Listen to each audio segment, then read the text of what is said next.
아, 예, 오늘 오늘 세미나 마지막 세션이죠. CBCD의 시대 어떻게 상생할 것인가? 패널 토론의 진행을 맡게 된 오상승입니다.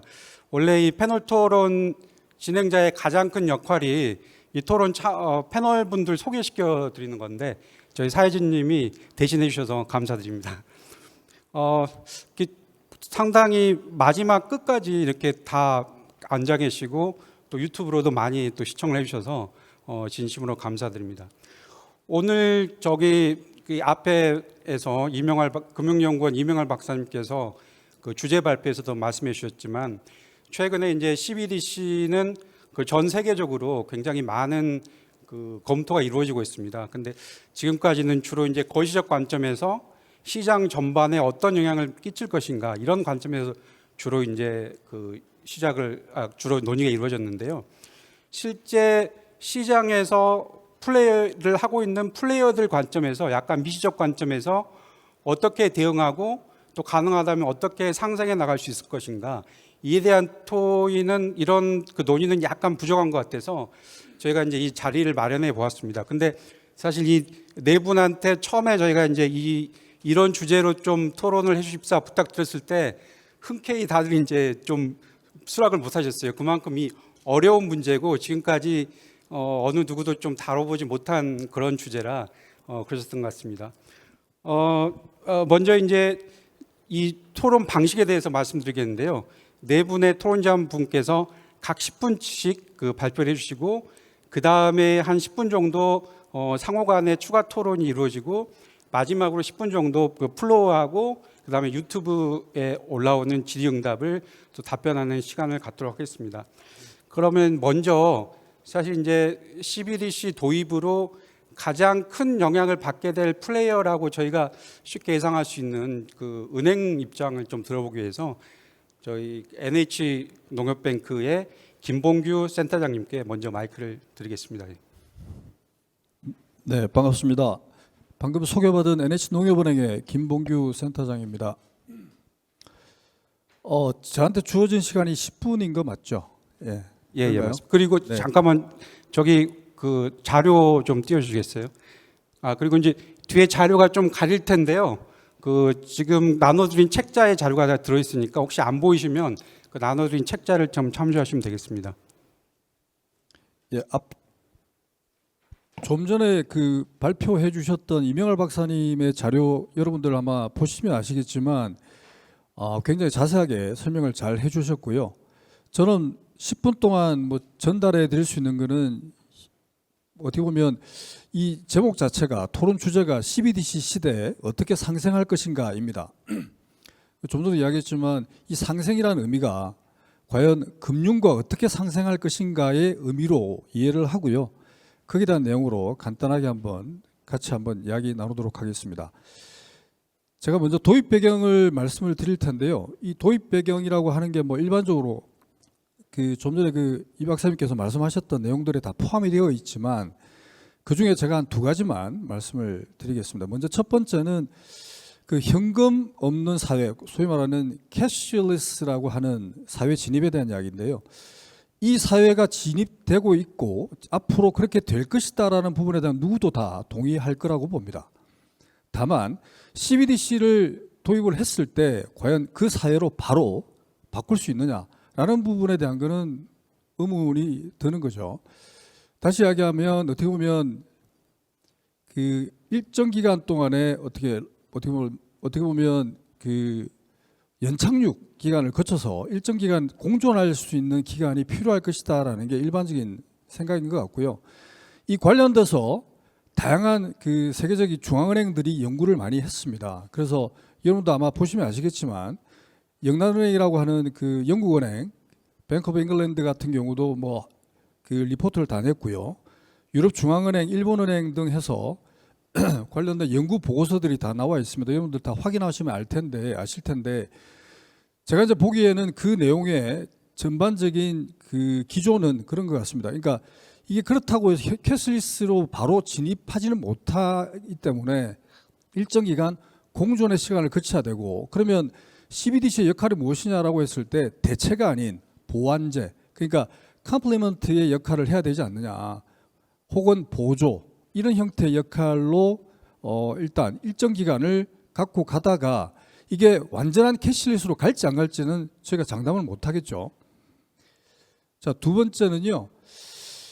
뭐 잘 아시는 DM, 그 리브라로 이야기했던 DM으로 이제 촉발되었던 뭐 어떻게 보면 CBDC에 대한 개발 촉발시켰던 분위기, 금융권에서는 굉장히 긴장을 많이 했었는데요. 특히 이제 중앙은행 같은 경우는 이 관련돼서 굉장히 이러다가 큰일 나는 거 아닌가라는 그때 당시 이제 생각을 많이 했던 걸로 기억합니다.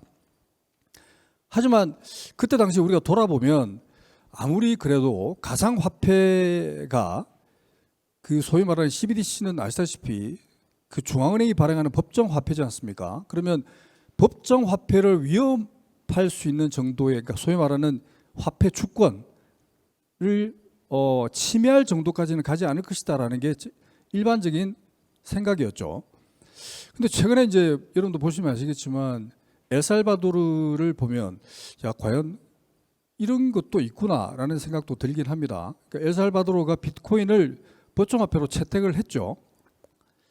사실 이제 이게 법정화폐로 채택이 됐다는 그 상황 자체가 기묘하긴 합니다. 사실 어떻게 보면 무정부 상태에 가까운 나라이기 때문에 가능하지 않을까라는 생각은 하지만 어쨌든 그런 사실에 대한 거는 주목할 필요가 있을 것 같고요. 다음은 이제 중국 관련된 사례를 좀 봐야 될 텐데 앞에서도 이제 예를 들었습니다만 저희가 이제 뒤에도 설명드리겠습니다만 이 CBDC가 발행되고 난 다음에 익명화, 개인정보의 보호 관련된 익명화를 얼만큼 보장할 수 있느냐에 대한 방법론 이런 것들에 대한 고민들이 많이 있을 텐데요. 중국이 지금 실험하고 있는 것 중에 하나는 그러니까 소위 말하는 개인의 익명화를 단계별로, 단계적으로 혹은 수단별로, 그러니까 그 금액의 그 단계별로 나눠서 예를 들어 KYC의 정도를 나누는 거죠. 예를 들어서 한 우리나라 돈으로 이야기하면 5만 원 정도까지는 선불화폐처럼 그냥 현금 주고 살 수 있는 형태로 했다가 그 이후로 조금씩 금액이 늘면서 KYC를 늘려가는 강화시키는 형태, 이러한 부분이 익명화를 좀 이렇게 다양하게 활용할 수 있는 방법이라고 실험을 하고 있는데요. 상당히 제가 할 때는 의미 있는 실험이었다라고 좀 봅니다. 그리고 특징인데요. 특징은 뭐 앞에서 자세하게 다 말씀을 해주셨기 때문에 제가 몇 가지만 짚어보면 뭐 시너리즈 효과는 다 아실 텐데 문제는 이제 좀 전에 말씀드렸던 자금 세탁 방지, 그러니까 소위 말하는 개인정보에 대한 침해 이슈가 계속 뭐 이야기가 되고 있을 텐데 뭐 나중에도 말씀드리겠습니다만 최근에 이야기하고 있는 금융권에서 가장 주목하고 있는 서비스 중에 하나가 마이데이터 서비스인데요. 마이데이터 서비스가 사실 개인정보의 자기결정권 뭐 이런 것들을 기반으로 서비스를 한다라고는 하지만 사실 이제 이 과연 결정권을 얼마큼 보장하느냐 이런 것들에 대한 아직 우려가 많아서 우리가 원하는 정도 수준의 이상적인 마이데이터 서비스를 못한다라고 이야기를 하고 있습니다. 그게 현실이라고 하는데 그 이유가 바로 익명성 보장을 할 수 있는, 자기 결정권을 보장할 수 있는 수단이 과연 있느냐라는 물음인데요. CBDC도 사실은 이 자금 세탁 방지, 개인정보 보호, 말씀드렸던 익명화 시키는 부분에 대한 연구들을 이번 한국은행에서 2차 실험에서 했고요. 제가 알기로는 영지식 증명이라고 하는 Zero Knowledge Proof라고 하는 GKP죠. GKP라고 하는 실험을 한 걸로 알고 있습니다. 그러니까 이런 것들이 지금 계속 우리들이 연구를 하고 있긴 하죠. 근데 문제는 시간을 갖고 연구를 계속 해야 되는데 어느 정도 그러니까 현실에서 이걸 반영할 수 있는 정도 수준까지는 아직은 오지는 않은 것 같습니다. 그래서 계속적인 연구가 필요한 건 사실일 것 같고요. 다음에 이제 글로벌 관련된 부분에 대한 이걸 통해서 CBDC가 되게 되면 기존의 스위프트망을 대체할 수 있는 정도의 효과를 누릴 것이다라고 예측을 많이 하는데요. 뭐 MCBDC라고 불리는 다양한 실험들을 하고 있습니다. 자, 우려 사항인데요. 뭐 크게는 일단 중앙은행이 비대화될 수 있지 않느냐. 그리고 아무래도 이제 그 시중은행들이 중개기관 역할을 하고 유통을 하게 될 경우에 아무래도 그 경쟁이 심화될 가능성이 있지 않느냐. 특히 이제 그 중견은행 중개기관 역할들을 빅테크나 핀테크까지 만약에 참여하게 된다라고 하면 참여기업들 간의 경쟁이 아주 치열하게 벌어질 가능성이 있겠죠. 그다음에 이제 개인정보 침해, 좀 전에 말씀드렸던 부분인데요. 거래 익명성에 대한 보장 여부는 사실 설계할 때 몇 가지 방법론을 가지고 할 수는 있습니다만, 이제 과연 그게 얼만큼 보장될 것인가에 대한 부분들은 계속 연구를 해야 될 것 같고요.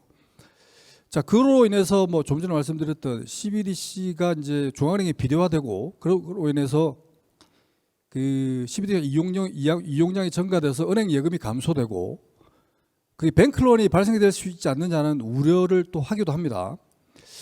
근데 이제 사실 뱅크런이 발생되려면 굉장히 많은 자금이 이제 이동이 되어야 될 텐데, 현재로서는 그 정도까지는 아니지 않겠느냐라는 생각을 갖고 있긴 하는 것 같습니다.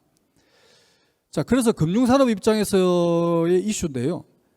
이제 이게 월렛 투 월렛 형태로 송금이 되다 보니 아무래도 인터넷 뱅킹이나 간편 송금 관련된 거는 뭐 어떻게 보면 그러니까 간편 송금 같은 경우도 중간에 피지사 같은 중간에 결제사를 끼고 정산이라고 하는 프로세스를 타게 돼 있죠. 근데 이제 만약에 이 CBDC를 통해서 월렛 투 월렛 송금을 하게 되면 중간 과정이 생략되기 때문에 아무래도 이제 그런 부분에 대한 것들이 시장 재편이 될 가능성이 있다라는 부분이고요.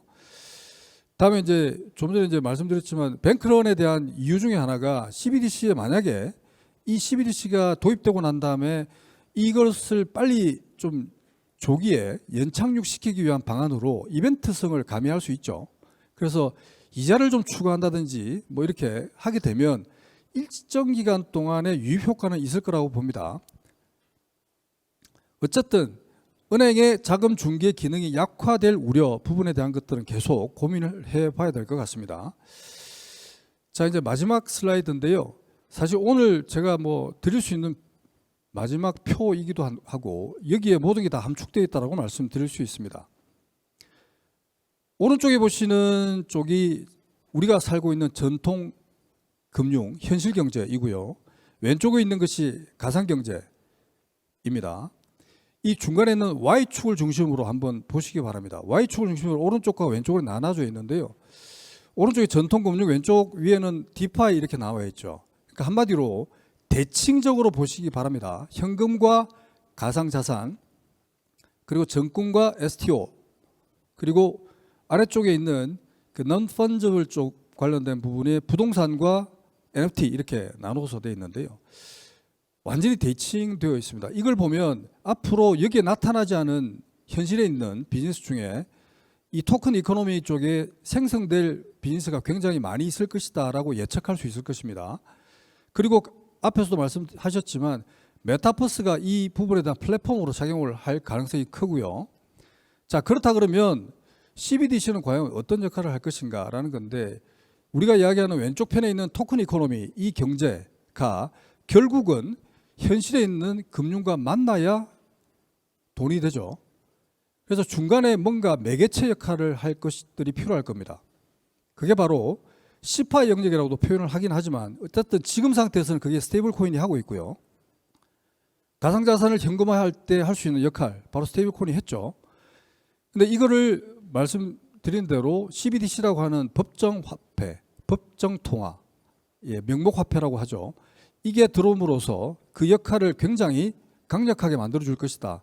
하지만 일정 기간 공존하게 될 텐데, 어쨌든 CBDC와 스테이블 코인이, 여기서 이야기하는 스테이블 코인은 금융권에서 발행하는 스테이블 코인을 의미할 수도 있습니다. 앞으로 앞에 이명할 박사님께서 말씀하셨는데요. CBDC가 받아서 다시 스왑해서 다른 경제로 넘기는 형태가 될 수도 있습니다. 그래서 어쨌든 이 역할들이 CBDC가 중앙에서 브릿지 역할을 할 수 있는 형태라고 보고요. 자, 그렇다 그러면 이 역할을 뭘 통해서 할 것이냐라는 부분입니다. 바로 은행들이 최근 준비하고 있는 바로 월렛이 그 기능을 할 텐데요. 이 스마트 월렛, 뭐 디지털 월렛 이렇게 표현하는데, 저는 뭐 다양한 그 스마트 금융 플랫폼들을 해봤던 경험으로 봤을 때 앞에서 또 AI, 그 금융 AI라는 표현을 많이 했는데요. 결국은 이게 AI 금융이 만들어졌던 가장 기본적인 방향성은 뭐냐면 초개인화된 맞춤형 서비스입니다. 자, 그렇게 되면 이런 것들이 계속 만들어지고 해서 뭔가 통합할 수 있는 통로가 좀 필요할 것이고요. 거기에는 가상자산뿐만 아니라 현실경제뿐만 아니라 가상자산까지도 포함이 되어서 이 월렛 안으로 들어올 가능성이 크다. 거기서 움직이던 모든 정보들이 다 어떻게 보면 분석이 되고 가공되어서 초개인화 서비스까지 이어지는 형태로 갈 수도 있다. 자, 그래서 내년은 아마 제가 볼 때는 금융권의 월렛 경쟁이 치열할 것으로 생각이 됩니다. 네. 제가 발표될 내용은 여기까지 하겠습니다. 고맙습니다. 예, 그 은행의 관점에서 좀 진솔한 그 대응 방안 이런 거를 같이 공유해 주신 김봉준 센터장님께 다시 한번 감사드립니다. 다음은 은행 못지않게 또 CBDC 도입으로 영향을 많이 받을 것으로 예상되는 게 사실 이제 금융시장 인프라 운영기관인데, 특히 이제 소액결제 시스템을 운영하고 있는 저희 금융결제원도 예외는 아닐 것 같습니다. 이번에는 그 최성민 실장님한테 좀 마이크를 넘기도록 하겠습니다. 네, 안녕하십니까. 금융결제원 청산관리실장 최성민입니다. 눈치를 좀 채신 분들이 계시겠지만 CBDC 관련해서 발표를 하시면 대부분 현재까지는 제 외국 관련 보고서를 계속 인용하는 정도가 아주 일반적인 것 같습니다.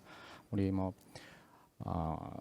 우리 센터장님도 그렇고 박사님도 그렇고 그 이후에 이제 여러 가지 보고서를 보면 결국은 그 뿌리가 BIS나 아니면 영란은행 또는 싱가포르 투자청에서 발간한 자료들이 국내에서 많이 이제 유통이 되고 있는 것 같은데요. 그러다 보니까 보다 이 현장 필드에서 직접 지급결제 생태계를 관장하고 있는 이해관계자들이 텐저블하게 느낄 수 있는 것들이 좀 부족하지 않을까라는 생각에서 저는 좀 뭐라 그럴까요? 미시적인 관점에서 아직 CBDC 관련해서 우리 한국은행이 설계 모델을 정확히 발표한 바는 없지만 그래도 향후에 이런 정도의 것은 고려가 돼야 되지 않을까라는 입장에서 지급결제 생태계에 참가하고 있는 이해관계자들하고 CBDC가 도입됐을 때의 상생 방안이 과연 어떤 것들이 있을까라는 것을 각각 관계자별로 논의해 보도록 하겠습니다. 앞서서 나왔던 내용들은 스킵을 하겠고요. 어쨌든 제가 지금 CBDC라고 말씀드리는 정의는 우리 이명할 박사님께서 말씀하셨던 도매형, 소매형이라는 표현에서 저는 지급결제 생태계에 직접 영향을 미칠 수 있는 것들로 판단된 소매형을 가지고 전제로 말씀을 드리고자 하는데요. 그래서 소매형은 다음과 같이 대중에게 통용될 수 있도록 디지털 형태로 중앙은행이 발행한 법정화폐다라고 정의를 하고 싶습니다. 디지털 화폐를 중앙은행이 발행하고자 하는 이유나 어떻게 발행할 것인가에 대한 거나 언제 발행을 할 것이고 주요국들은 어떻게 움직이는지에 대한 사안들은 유인물로 대체를 하겠습니다. 대중에게 통용된다는 의미와 디지털 형태라는 것, 그 다음에 중앙은행이 발행하는 법정화폐라는 것, 이러한 것들이 갖는 의미들은 보시는 유인물로 대체를 하겠지만요. 지급결제 생태계 이해관계자한테 영향을 미친다라는 것은 결국 디지털 형태로 중앙은행이 발행하는 법정화폐라는 점이 결국은 핵심 의제가 될 수 있을 것 같습니다. 간단하게 현재 지급결제 관련한 인프라가 보시는 오른쪽 그림에 있는데요.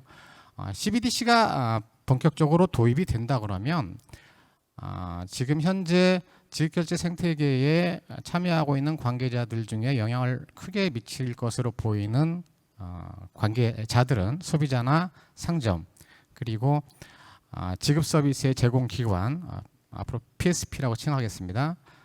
그 다음에 관련 법, 제도, 규정들을 운영하는 금융당국을 포함한 정부, 그리고 주요 교류국 등의 글로벌 이해관계자가 있을 것으로 보입니다. 일단 처음에 소비자 관점인데요. 일단 고객 관점에서는 CBDC의 사용 경험이 그동안의 신용카드나 뭐 소위 땡땡페이로 읽혀지는 선불카드 또는 계좌이체와 같은 현행 민간의 지급 수단과 거의 유사할 개연성이 크다고 보여집니다. 따라서 소비자의 경우에는 그 접근 매체가 기왕에 소유하고 있는 금융 앱 등을 통해 제시될 수 있도록 설계가 검토되어야 할 것이고요. 소비자의 경우 간편 결제를 이용함으로써 지급을 할 때 가장 중요하게 여긴다라고 하는 측면이 편의성이다라고 조사된 바가 있습니다. 금년도 5월달에 한국은행에서 발표한 모바일 서비스 경험 조사 발표 자료인데요.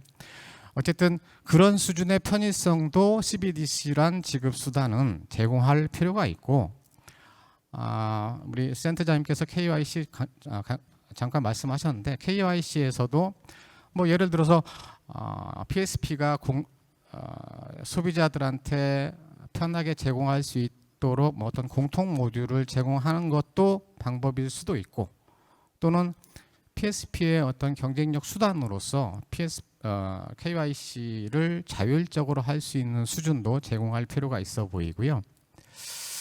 글쎄요, 이 박사님께서 개도국이나 비교적 덜 발달된 국가에서 CBDC를 도입을 한다라는 가장 큰 의의점을 금융 포용이라고 말씀을 하신 기억이 있는데, 우리나라와 같이 그 대체 지급 수단이 매우 발달되어 있는 상황에서는 오히려 디지털 소외계층에 대한 어떤 배려가 필요하지 않을까라는 생각입니다. 실제로 아까 말씀드렸던 그 한국은행의 모바일 서비스 경험 조사에 보면은 연령별, 소득 수준별 격차가 매우 심각하게 나와 있는 걸로 보고서에는 기재되어 있습니다. 예를 들어서 제가 본 기억으로는 평균 60% 정도가 이런 모바일 매체를 이용한 지급 수단을 잘 사용하고 있다라고 이야기를 했는데, 60대 이상층에서는 오히려 30%, 연소득 3천만 원 수준에서도 역시 30% 수준이거든요. 그런 어떤 그런 그 통계 수치를 보면 CBDC가 결국은 전자적 지급 수단이기 때문에 이런 디지털이 편하게 이용할 수 없는 어떤 계층을 위해서는 여전히 실물 화폐가 지속적으로 보급되어야 할 필요가 있고요. 그다음에 두 번째는 그분들이 기왕에 가지고 있는 지갑 속에 있는 신용카드와 비슷하게 CBDC라고 하는 밸류를 저장하는 어떤 실물 매체 같은 것 보급도 고려해 볼 필요가 있지 않겠느냐라는 생각입니다. 두 번째는 일반 상점 입장입니다. 제가 상점이라고 표현하지 않고 일반 상점이라고 표현한 거는요, 제너럴한 어떤 그 우리가 시장에서 볼 수 있는 상점을 의미하는 거고요. 반대말은 이제 스페시픽한 상점이겠죠. 근데 어쨌든 제가 지금 말씀드리고자 하는 것은 일반 상점에서는 CBDC가 다른 거와 다를 바가 없을 수도 있을 것 같습니다. 즉 현재의 어떤 다양한 전자지갑 수단 중에 하나이기 때문에 일반 상점 입장에서는 여전히 지급 수단이 가지고 있어야 할 뭐 거래 비용 측면이라든가 고객의 대기 시간 측면이라든가 아니면 내가 이런 지급 수단을 받음으로써 어떠한 고객들이 더 올 수 있느냐의 관점을 가질 것 같습니다. 다만 거래 비용 측면에서 보면 좀 재미있을 만한 게 가맹점에서는 이게 한국은행이 발행하는 법정 화폐이기 때문에 기존에 제가 받았던 피지컬한 화폐와 똑같은 정도의 비용, 즉 거의 무료를 요구할 개연성이 큰데요. 글쎄요, 어쨌든 전자적 지급 수단이 시장에서 활개를 피려면 그거에 대한 지속적인 생태계 유지를 위한 인프라 비용이 필요할 것으로 보이거든요. 예를 들어서 그 CBDC가 정당한 소유자이고 정당한 어떤 그 매체에서 발급이 된 것인지 여부에 대한 어떤 승인 기관의 네트워크 비용이랄지 지급 처리를 위한 기타 여타의 백엔드 처리 비용이 계속적으로 필요할 것으로 보이거든요. 따라서 이런 인프라에 대한 비용은 정책적인 고려가 좀 필요할 것으로 좀 보입니다. 대기 시간과 관련해서는 지금 가장 빨리 지급 처리가 되고 있다라고 하는 전자 지급 수단은 세계적으로 탭투페이라고 알려져 있는데요. 현재 어쨌든 그런 그 처리 기술들이 CDBC에서도 내재화가 될 수 있도록 해야 될 것 같고요. 정산 주기 관련해서는 실물 화폐와 똑같아야 됩니다. 고객하고 상점 간에는 지급과 동시에 결제가 최종 완결 처리될 수 있도록 설계가 되어야 될 것 같고요. 이 박사님께서 말씀하셨던 어떤 글쎄요, 그게 같은 개념일 것 같기도 한데 그 프로그램 가능성, 프로그램화가 가능한 지급 처리 또는 화폐라는 측면에서 특별한 경우에는 특정한 조건이 완성이 되면 자동 지급될 수 있는 형태의 지급 시스템, 이거는 CBDC가 고려해 볼 만한 사항일 것 같고요. 어쨌든 일반 상점에 대한 결제 인프라는 PSP의 고유한 영역이라고 보이고요. 중앙은행은 그 PSP가 일반 상점에게 어떻게 인터페이스를 원활하게 할 수 있는지에 대한 인터페이스 부분의 표준화 정도는 중앙은행이 담당할 수 있을 것으로 보입니다. 세 번째는 가장 중요한 측면이라고 보여집니다. 결국 PSP와 이제 관계인데요. 결국 CBDC는 중앙은행이 제공하는 공공화폐입니다. 따라서 PSP가 서로 상호간 합리적인 경쟁이 이루어질 수 있도록 해야 한다고 저는 개인적으로 생각을 합니다. 근데 우리 센터장님께서 앞전에 바로 이게 전자금융업자까지 확대될 경우에 경쟁이 이제 과다해질 수 있다라고 말씀을 하셨는데요. 어쨌든 그거는 CBDC, PSP가 가져야 할 기본적인 규율 요건이나 가이드를 뭐 중앙은행이 향후 제시를 한다면 그에 맞는 그 조건에 맞는 뭐 PSP는 누구나 참가하는 형태가 될 개연성이 있어 보이고요. 어쨌든 CBDC는 본원 통화입니다. M0 현금과 같습니다. 따라서 중앙은행이 현재 현금이 시장에서 차지하고 있는 지급 비율 이상으로 CBDC가 이용되려고 하는 것에 대한 과도한 기대는 하지 않는 게 좋겠다라는 생각입니다. 또 하나는 상업은행 등이 아까 월렛이라는 표현을 말씀을 해주셨는데요. 어쨌든 CBDC 기반의 대체 지급 수단 발행이 가능할 수 있는지 이러한 정책적 검토도 필요하다고 보여집니다.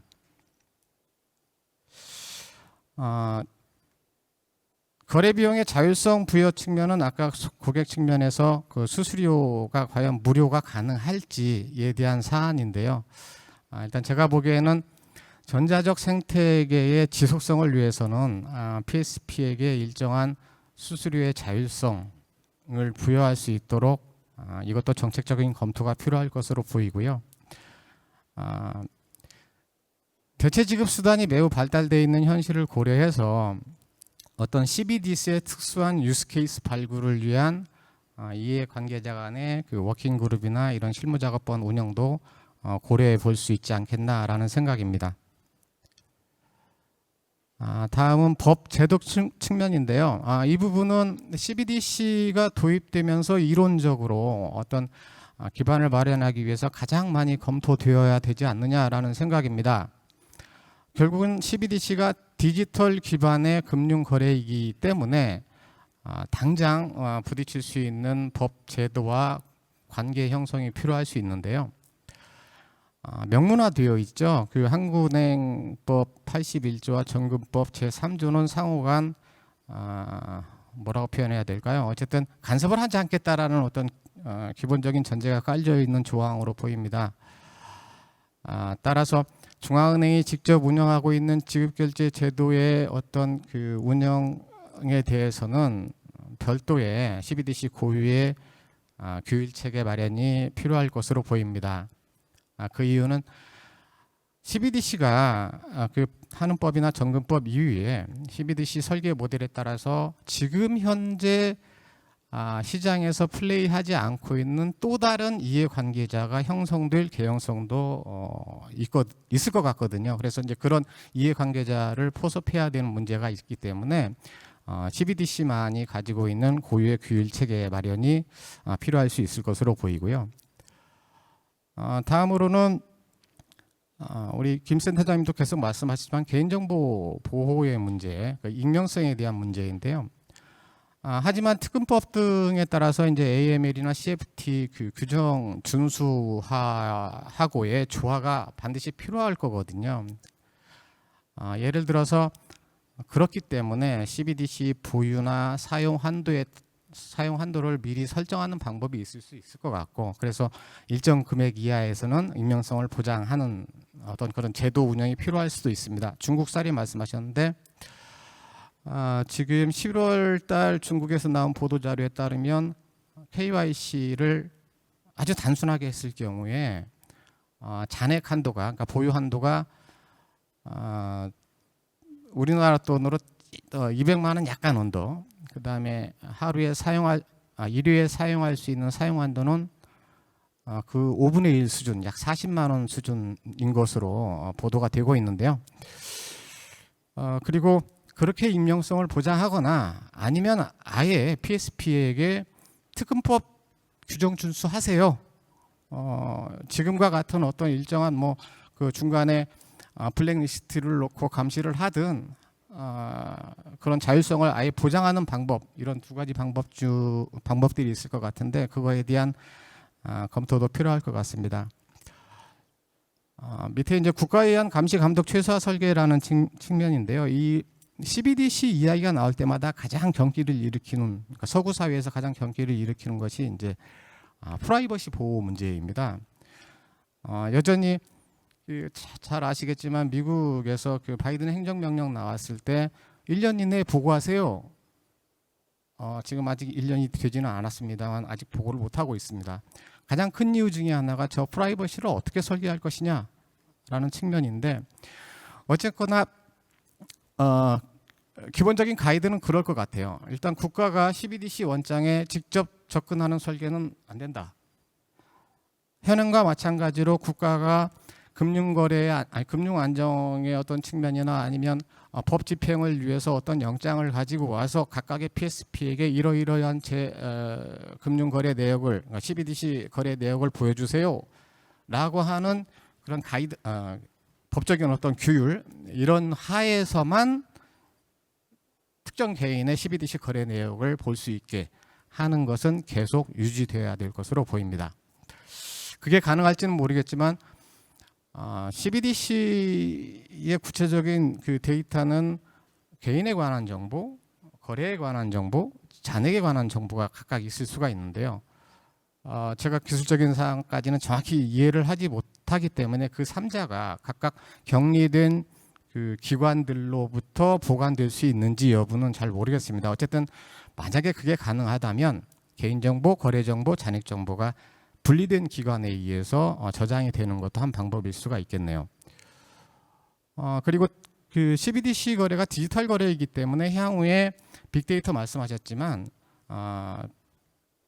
이 학술 연구나 기타 그 어떤 빅데이터 활용성을 위해서 PSD 등이 직접 활용하는데 데이터의 입력이나 저장이나 접근 권한이나 아니면 최종 삭제하는 등의 어떤 데이터의 거버넌스 설계가 CBDC를 도입하기 이전에 한 번 더 검토되어야 되지 않을까라는 생각입니다. 그 부분이 상당히 어려운데요. 어렵다고 생각이 되는데 데이터의 감형이나 익명성 방안이나 아까 마이데이터 예를 들으시면서 개인정보 자기 주도권이 원활하지 않다라고 말씀하셨는데 이거 역시 CBDC에서도 이용자가 내 정보가 누구한테 갈 것인지 그 가는 정보의 범위는 어느 정도인지에 대한 예를 들어 동의권이나 처리권이나 삭제권이나 이런 등등의 것도 미리 검토가 되어야 되지 않을까라는 생각입니다. 마지막으로 법정화폐 또는 주권화폐로서의 역할 측면인데요. 이거는 CBDC가 중앙은행이 발행하는 법정화폐이면서 주권화폐이기 때문에 최소한 국세, 지방세, 정부 보조금 등 재정 자금 이체, 그러니까 재정 정책과 관련된 어떤 정부 시스템과의 연계는 도입 초기부터 연계될 수 있는 사안이라고 생각이 됩니다. 마지막으로 글로벌 측면인데요. 아까 그 연결형 MCBDC 뭐 이런 것도 말씀하셨고 어빈 프로젝트도 말씀하셨고 이런 말씀들이 있었습니다. 주요국의 중앙은행의 도입 여부는 여전히 불명확합니다. 우리 한국은행도 11월 보도자료를 통해서 연구 실험은 계속하겠습니다. 하지만 이 보도자료를 통해서 하는 것은 아직 저희가 본격적으로 진행하려고 하는 단계는 아닙니다. 라는 사항을 계속 강조하고 말씀을 하시고 있는데요. 예, 좋습니다. 연구나 실험은 글로벌하게 주도할 필요는 있을 것으로 보입니다. 하지만은 실행은 굳이 퍼스트 무버일 필요는 없을 것으로 보입니다. 그리고 그렇지만 국가 간 지급 효율화라고 하는 측면에서는 우리 한국은행에서 이미 1년 동안 해왔던 모의 실험 결과나 아니면 필요시에 주요 교류국 내, 그러니까 영내의 어떤 국제 지급 결제 모델을 수립을 하고 그 제시를 통해서 뭐 BIS가 됐든 어떤 그런 국제기구와 연구 공조 프로젝트를 하시는 것도 괜찮을 것 같고, 또는 다자간 연구 프로젝트 지금 하고 있는 거에 적극적으로 참여할 필요는 있다고 보여집니다. 마지막으로 이 CBDC 도입에 관련해서 많은 전문가들이 어쨌든 지급결제 시스템을 포함한 금융 안정에 어떤 상당한 그 영향을 미칠 것으로 보인다라는 말씀들을 많이 하십니다. 특별히 제가 말씀드리고 싶은 거는 뭐 우리나라 중앙은행이 됐든 뭐 영란은행이 됐든 싱가포르이 됐든 뭐 일본은행이 됐든 중앙은행이 CBDC를 하고자 하는 목적이 무엇인지를 좀 더 명확하게, 그리고 CBDC가 해결할 수 있는 특익이 무엇인지 좀 더 명확하게, 더 나아가서는 현행 대체 지급 수단들이 효율적으로 처리하지 못하고 있기 때문에 CBDC를 도입해라고 하는 점이 무엇인지 시장에 참여하는 이해관계자들한테 좀 더 명료하게 설명될 수 있었으면 하는 바람이 좀 있습니다. 이상 상생 방안에 대해서 마치겠습니다. 예, 감사합니다, 실장님. 지급결제 생태계 측면에서 아주 디테일하게 설명해 주신 것 같습니다. 다음은 아마 뭐 누가 뭐래도 이 토픽에 대해서는 가장 많은 고민을 하고 계실 것 같고요. 또 최근에 이제 가장 모시기 힘든 분 중에 한 분이신데 또 특별히 이 자리에 와주셔서 또 개인적으로도 너무 감사드립니다. 다음은 윤성관 부장님한테 한국은행을 뭐 대표하시진 않지만 그래도 좀 입장을 들어보겠습니다. 네. 초대해 주셔서 감사드리고요. 이 CBDC 얘기를 하려면 거의 뭐 몇 시간이 해도 모자라기 때문에 제가 10분 정도 가지고 제 얘기를 많이 하면 끝도 없을 것 같고, 그래서 일단은 좀 더 플로우에서 더 질문을 받는 거를 시간을 더 할애하기 위해서 제가 간단하게만 제가 CBDC 전반적으로 고민하는 것을 말씀드리겠습니다. 저는 그러니까 CBDC 앞에서 이제 두 분께서 조언과 그리고 비전, 우리 CBDC가 어떻게 나아가야 될 것이냐에 대한 비전을 주셨던 것 같습니다. 그래서 저는 비전도 굉장히 많이 공감하고요. 그 다음에 최정민 시장님께 말씀하신 리테일 CBDC 영역에서 우리가 고려해야 될 점들, 그 부분도 지적해 주셔서 너무 감사드리고요. 저도 또 CBDC라는 게 굉장히 다면적인 어떤 프로젝트다 보니까 굉장히 어렵습니다. 굉장히 어렵습니다. 이해관계자가 너무 많고요. 그리고 이게 효용성에 대한 많은 질문이 있기 때문에 굉장히 어려운 과제인 것 같습니다. 근데 이제 한국은행이 이제 저희가 바라보고는 CBDC를 고민해야 되는 4가지 일단 환경 변화를 먼저 말씀을 드리고, 그 환경 변화에서 그러면 한국은 어떻게 자리 어떤 식으로 방향을 가지고 가야 될 것인가. 뭐 그런 것들을 한번 이제 제 개인적인 생각을 나눠보겠습니다. 첫 번째는 아까 말씀하셨지만 현금에 감소합니다. 현금이 감소한다. 그러면 이제 사실 현금이 감소한 건 아닙니다. 우리 GDP 내에서 현금의 잔액, 잔고는 증가하고 있습니다. 그래서 증가하고 있고 다만 우리가 이제 현금의 이용이 감소하고 있다고 보시면 될 것 같고요. 근데 이제 이 현상이 계속 갈 것이냐에 대해서는 퀘스천 마크입니다. 기본적으로 스웨덴이 그 문제를 제기했고요. 스웨덴은 진짜 경제 내에서 현금 자체가 감소하고 있습니다. 현금을 안 쓰는 거죠. 그래서 그런 이제 22도 마찬가지로 그런 상황을 굉장히 염려하고 있고요. 그래서 현금이 감소한다. 이카노미 안에서 현금이 감소한다. 또는 현금 이용이 감소한다는 게 그게 어떤 거를 임플라이하는 것, 어떤 것을 의미하는 것을 한번 곰곰이 생각해 볼 필요가 있을 것 같습니다. 근데 이제 사실 국민적 입장에서는 소비자 입장에서는 사실 고민 안 하셔도 됩니다. 근데 중앙은행 입장에서 아까 말씀하셨지만 기본적으로 지금 현재 우리 금융 시스템 자체가 화폐 지급결제 시스템 자체가 법화라는 것을 전제로 해서 만들어졌기 때문에 그래도 좀 깊이 설명을 하면 시간이 많이 걸리기 때문에 일단은 그걸 받아들이신다 그러면 기본적으로 간접통화 체제를 가지고 우리가 이제까지 중앙은행 제도를 가지고 왔는데 그 화폐라는 번호 통화가 없어지는 상황이 했을 때 그것을 좌시하고 있을 것이냐. 좌시하는 것 자체가 사실상 실험적인 어떤 거거든요. 중앙은행 100년의 역사 가운데서.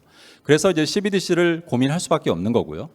그래서 CBDC는 현금의 이용이 감소하는 상황에서는 CBDC를 고려할 수밖에 없다. 근데 그것 자체가 CBDC를 반드시 도입해야 된다는 것을 바로 연결되는 건 아닙니다. 근데 고민해야 된다. 이렇게 말씀을 드릴 수 있을 것 같고요.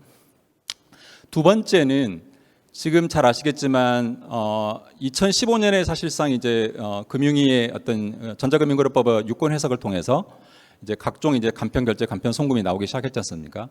그러면서 이제 선불업이 굉장히 활성화됐고 선불업이 활성화되면서 뭐 여러 가지 이제 기존의 금융권과 선불업자 간의 여러 가지 갈등이 있었지 않습니까? 지금도 있는 거고요. 전자금융거래법 관련해서도 계속 갈등이 표출되고 있는 거고. 근데 그것뿐만 아니라 거기에 더해져서 지금은 이제 스테이블 코인이라는 게 이제 존재하게 되지 않습니까? 근데 선불과 스테이블 코인의 가장 큰 공통점은 뭐라고 저는 생각하냐면요. 옛날에는 법화와 은행 예금이 사실 결제 자산, 저희는 이제 세틀먼트 에셋이라고 그러거든요. 굉장히 큰 어떤 법적 지위를 갖는 건데 지금은 선불로도 결제가 이루어지지 않습니까? 대금 결제가 이루어지고, 근데 스테이블 코인 가지고도 결제가 거의 완결되고 있거든요. 그래서 새로운 어떤 페이먼트 레일이라 저는 생각합니다. 그래서 페이먼트 레일이 새롭게 그전에는 법화와 은행 예금을 통해서 금융결제원에서 청산을 하면서 이루어지는 이런 시스템 해서 그 위에다 그 플러스 새로운 페이먼트 레일이 만들어지고 있다는 저는 생각을 하고 있거든요. 그것이 가지고 있는 함의가 또 무엇인가로도 생각해 봐야 될 것 같고요. 그런 의미에서 거기서 CBDC가 어떤 역할을 해야 될 것인가 이런 고민이, 그러니까 CBDC뿐만 아니라 중앙은행이 어떻게 대응해야 할 것인가, 그게 이제 CBDC인가 아니면 다른 형태인가 이런 고민해야 될 것 같고요. 세 번째는 앞에는 제가 말씀드린 것들은 다 이제 부정적인 것들 어떤 현상에 대해서 제가 이제 대응하는 것인데, 세 번째는 아까 앞에서 말씀하신 것처럼 새로운 토큰 이카노미가 저는 오고 있다고 생각을 하고 있거든요. 그래서 BIS도 신현성 교수님께서도 그 문제를 계속 지적하시고 토큰 이카노미가 저는 아직까지도 토큰 이카노미에 대해서는 아직까지 그게 왜 필요한 것인지, 왜 국민들의 소비자들의 어떤 편익을 더 증진시키는지는 아직까지 저는 퀘스천 마크입니다.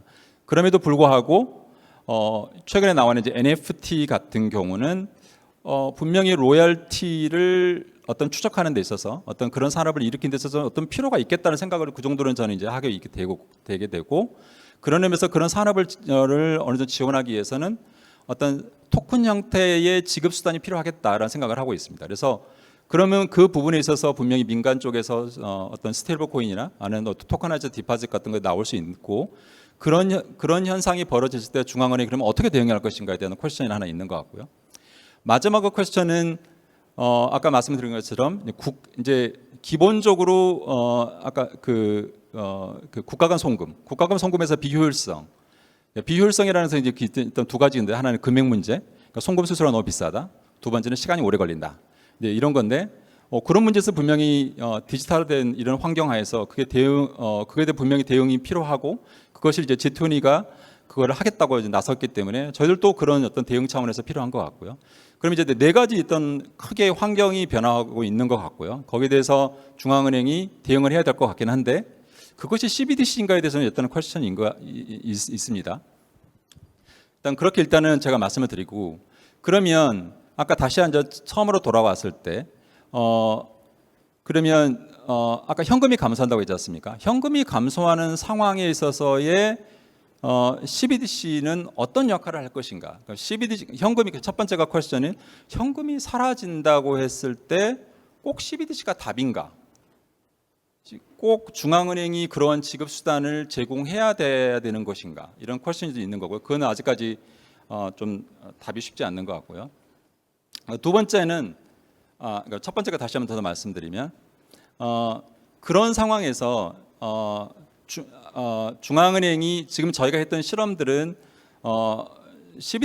리테일 CBDC를 발행한다고 했을 때 그러면 어떤 모양일 것인가, 어떠한 고려사항이 있을까를 저희가 이제 실험을 한 겁니다. 그래서 저희가 계속해서 말씀드리기 전 CBDC를 발행하겠다는 것은 저희가 아니라고 분명히 말씀드렸고, 근데 왜 제가 이제 연구 실험하면서 느꼈던 것들은 CBDC가 리테일 CBDC만 보더라도 굉장히 다면적인 고려 사항들이 굉장히 많다는 거죠. 그래서 아까 말씀하신 개인정보 문제도 있고요. 그 다음에 금융 시스템의 어떤 탈중개가 일어나는 위리스크도 있고요. 그래서 굉장히 어려운 과제인 거라는 것을 인식을 하게 되었습니다. 그래서 그 정도만 일단 리테일 CBDC에 대해서 말씀드리고 싶고요. 그 다음에 아까 말씀드린 것처럼 스테이블 코인이나 선불의 어떤 그 스테이블 코인이 이제 이렇게 활성화되고 아까 말씀하셨듯이 NFT가 등장한다고 했을 때 분명히 그거를 지원할 수 있는 어떤 토큰 형태의 지급 수단이 필요할 것 같은데 그러한 새로운 형태의 지급 수단이 도입이 된다고 했을 때 중앙은행이 그러면 어떤 역할을 해야 될까지 고민이 되는데 제가 생각했을 때는 가장 큰 고민 중에 하나는 여러 개의 스테이블 코인이 발행된다고 했을 때 사실상 이게 거의 화폐이고 어떤 통화인데 그 안에서의 상호 운용성을 어떻게 확보해 줘야 될 것인가가 아마 중앙은행의 첫 번째 과제인 것 같습니다. 그래서 그런 문제에 대해서도 중앙은행이 이제 어떻게 대응해야겠다 이런 생각이 들고요. 그다음에 세 번째는 아까 말씀드린 토큰 이코노미에 대해서는 제가 생각했던 것들은 정부가 어떻든 간에 STO를 생각도 하고 있고 또 그러한 형태의 어떠한 지금 이제 크라우드 펀딩뿐만 아니라 주식 이런 발행뿐만 아니라 증권이나 채권들의 토커나이제이션이 될 수 있는 어떤 미래 환경이 나타날 수 있기 때문에 거기에 대해서도 이제 중앙은행이 지금 현재 저희가 우리 증권이나 채권에 대해서 우리가 DBP 결제를 해줬던 것처럼 그런 형태로 이제 필요하겠다, 대응해야 될 것 같다 이런 생각 좀 들고 있습니다. 그래서 제가 이제 두서없이 이렇게 이제 말씀드렸는데, 그러니까 이만큼 CBDC에 대해서 굉장히 다면적인 복잡한 내용이 있다 이렇게 말씀을 드릴 수 있을 것 같고요. 그 다음에 아까 이제 앞에서 이제 발표자분들께서 이제 여러 가지 CBDC에 대해서 굉장히 많은 이제 그 지적을 해주신 것 중에 하나가 고민해야 될 점 부분이 있는 것 같은데, 리테일 CBDC를 하면서 실험하면서 가장 느꼈던 고민들은 이런 것 같습니다. CBDC는 지금 현재 한국은행이 발표하는 CBDC는 리테일 CBDC 같은 경우는 이자를 지급하지 않겠다는 것이 지금 전제입니다. 저는 여러 가지 법률적 검토를 하더라도 이자를 지급하는 게 사실 어려운 것 같고요. 현행 법률상으로는. 그러면 사실 CBDC의 가장 큰 고민은 그렇게 이자를 불이하지 않으면 은행 예금과 경쟁하는데 경쟁 관계가 있게 되는데 굉장히 뭐랄까 수용성이 굉장히 낮아질 가능성밖에 없거든요. 기본적으로 CBDC라는 게.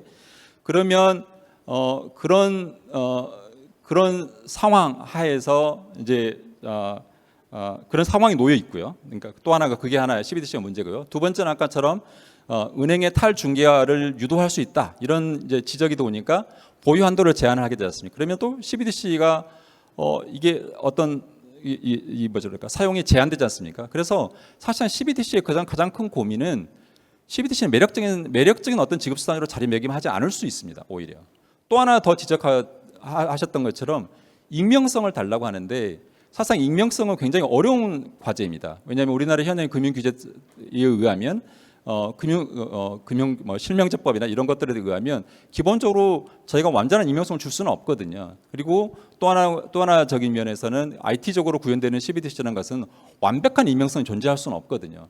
그러면 CBDC라는 것이 이렇게 제약적인 상황 환경하에서 CBDC가 발견된다고 했을 때 굉장히 CBDC는 어려운 어떤 지급 수단으로 할 거고 경쟁이 쉽지 않는 상황이거든요. 그래서 이런 이제 여러 나라에서 CBDC를 발행한다. 또 이제 뭐 중국이 발행하고 ECB가 발행한다고 해서 한국은행이 발행을 해라 이렇게 말씀하시는데 그런 분들 되게 많은데 사실 잘 생각해 보시면 CBDC라는 게 저희 실무를 담당하는 입장에서는 CBDC라는 것이 국민들한테 어필을 하려 해야 되는데 굉장히 어렵습니다. 그래서 그런 한계를 가지고 있다는 게 제약 요건을 말씀을 드리고 싶고요.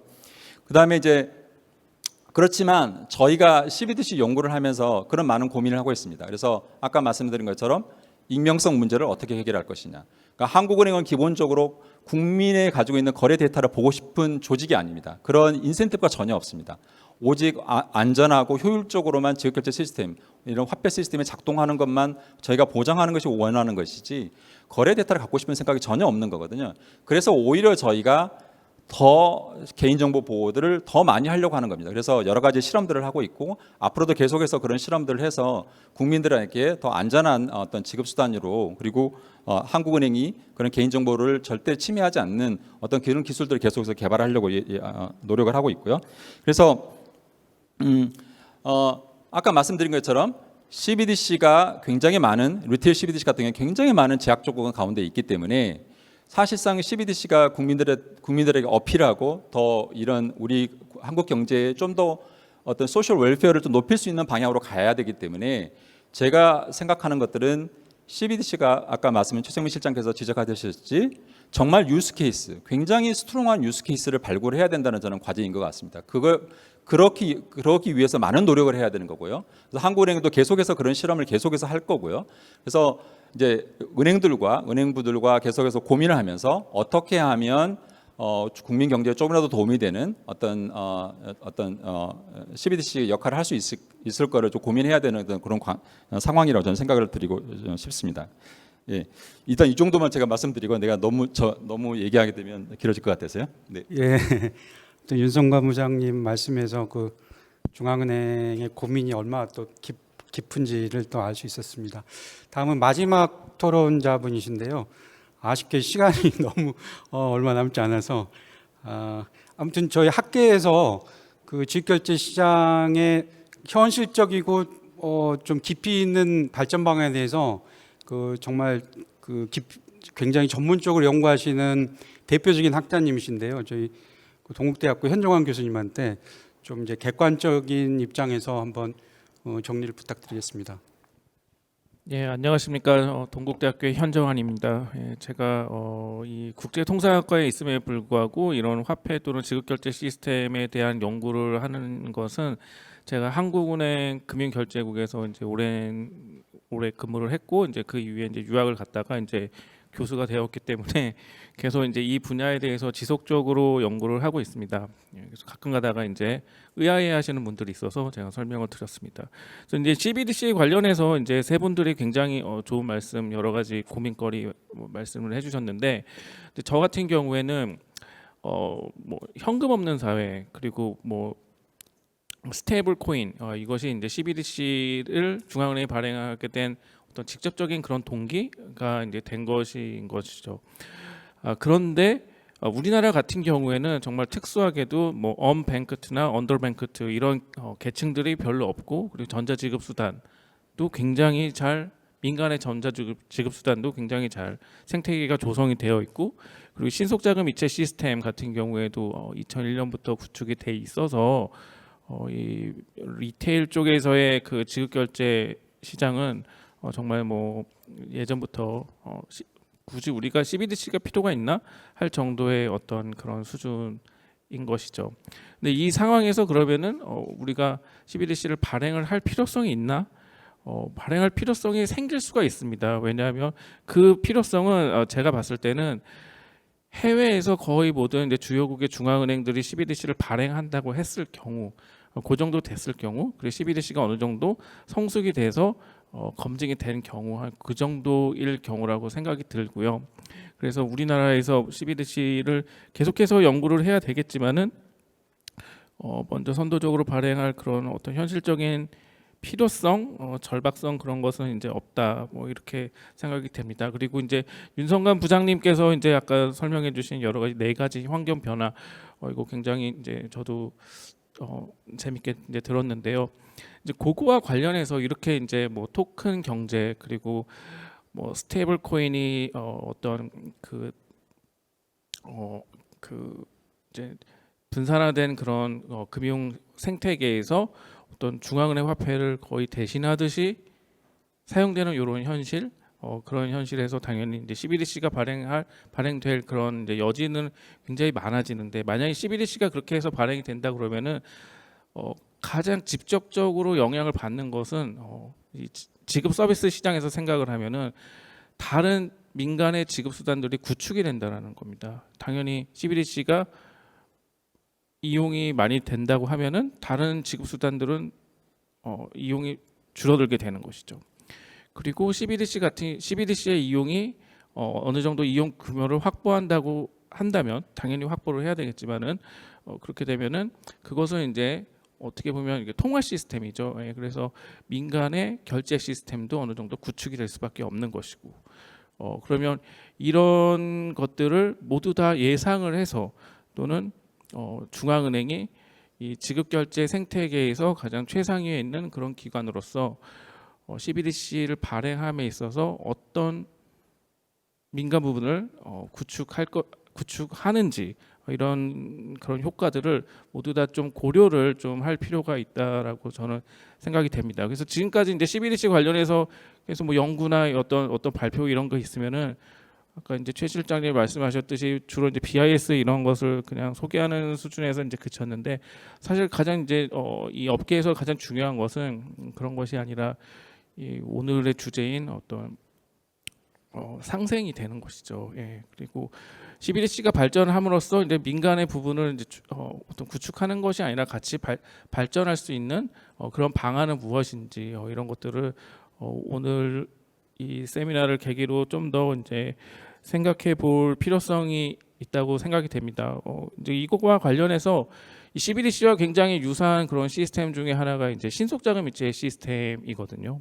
근데 이제 그래서 한국은행이 지금 보면은 뭐 현금과 관련해서 CBDC도 연구 중에 있고, 그리고 동전 없는 사회도 하고 있고, 뭐 여러 가지 또 ATM과 관련하는 것들도 뭐 금융 맵 같은 것도 이제 만들고 있고, 그래서 제가 이제 드리고자 하는 말씀은 좀 더 거시적이고 좀 더 그런 미래지향적인 측면에서 큰 틀의 지급결제 정책을 좀 만들어서 그 안에 CBDC도 다 포함이 되는 것이고, 예.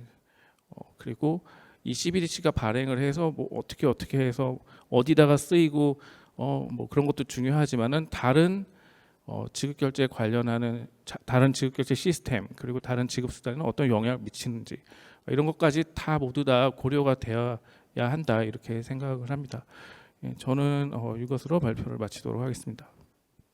예, 교수님 너무 감사드리고요.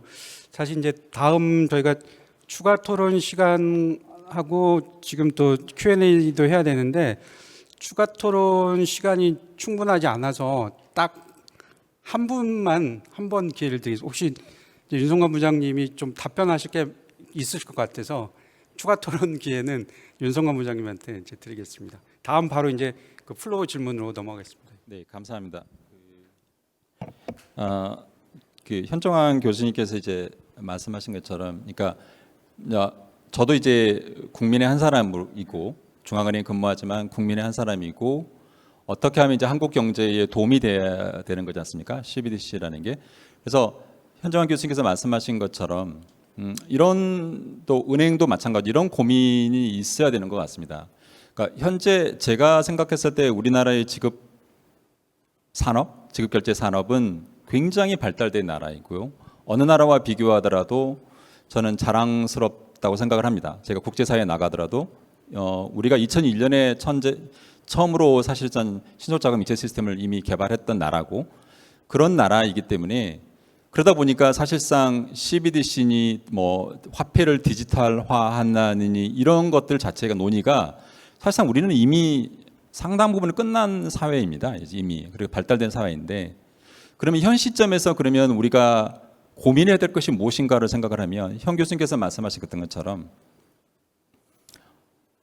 기존에 하지 못했던 것들이 있습니다. 디지털화했지만 그 디지털화를 정말 잘했는가에 대해서 한번 생각을 해볼 필요가 있는 것 같습니다. 그러니까 무슨 말씀이냐면 사실상 우리가 컴퓨터 프로그래밍을 할 때는 굉장한 다양한 기능을 넣을 수 있습니다. 근데 이제 지급 결제, 지급 시스템으로 오게 되면 사실상 그 기능이 굉장히 제약됩니다. 여러 가지 문제 이슈 때문에요.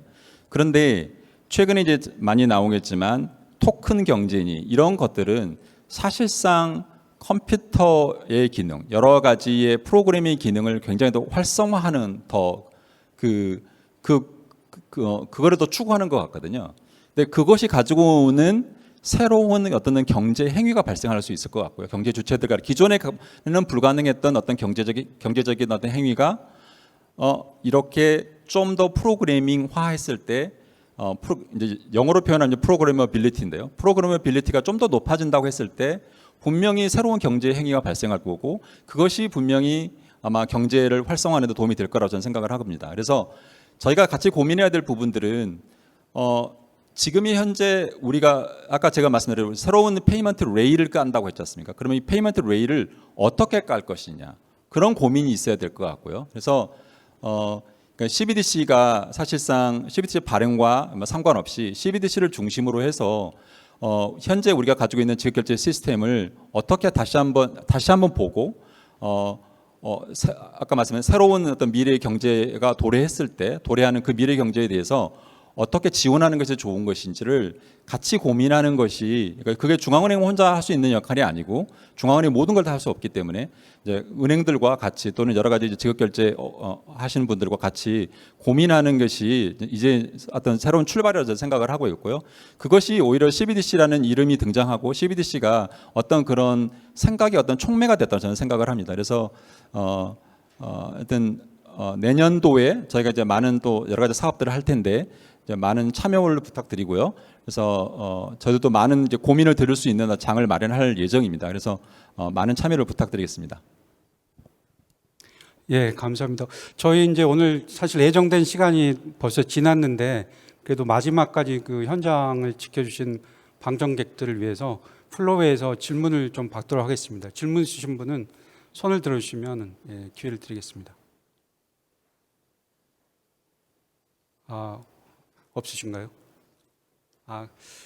예, 그러면 이제 시간이 지났기 때문에 먼저 아까 그 현정환 교수님께서도 말씀하셨지만 오늘 그 이 자리가 뭐 대단한 결론을 도출하지 못했지만 최소한 저희가 꼭 생각해봐야 될 고민들을 그 시작하는 그런 계기가 됐다는 점에서 굉장히 의미가 있다고 생각하고요.